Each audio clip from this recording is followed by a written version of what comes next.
Chapter 3, Where is Here? Jack opened his eyes. Sunlight slanted through the window. The treehouse was still high up in a tree, but it wasn't the same tree. Where are we? Said Annie. She and Jack looked out the window. The pteranodon was soaring through the sky. The ground was covered with ferns and tall grass. There was a winding stream, a sloping hill, and volcanoes in the distance. I don't know where we are, said Jack. The pteranodon glided down to the base of the tree. It landed on the ground and stood very still. So what just happened to us? Said Annie. Well, said Jack, I was looking at the picture in the book. And you said, wow, I wish we could go to the time of the pteranodons, said Annie. Yeah, and then we saw a pteranodon in the Frog Creek woods, said Jack. Yeah, and then the wind got loud and the treehouse started spinning, said Annie. And we landed here, said Jack. And we landed here, said Annie.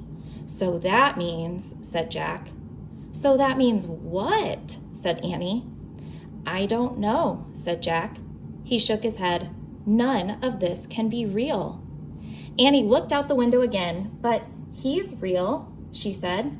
He's very real. Jack looked out the window with her again. The pteranodon was standing at the base of the tree like a guard. His giant wings were spread out on either side of him. Hi, Annie shouted. Shh, said Jack. We're not supposed to be here. But where is here? Said Annie. I don't know, said Jack. Hi, who are you? Annie called to the pteranodon.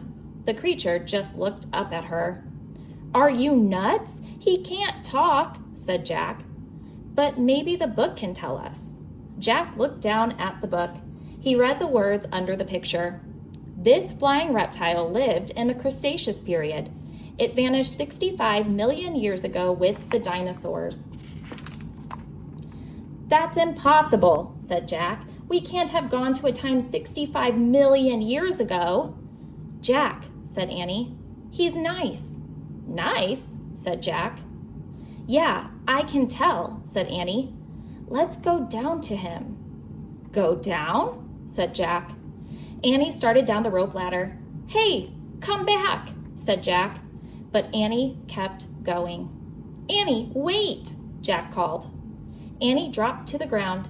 She stepped boldly up to the ancient creature. That is the end of Chapter 3. I hope you will join us back here for Chapter 4. Bye, guys.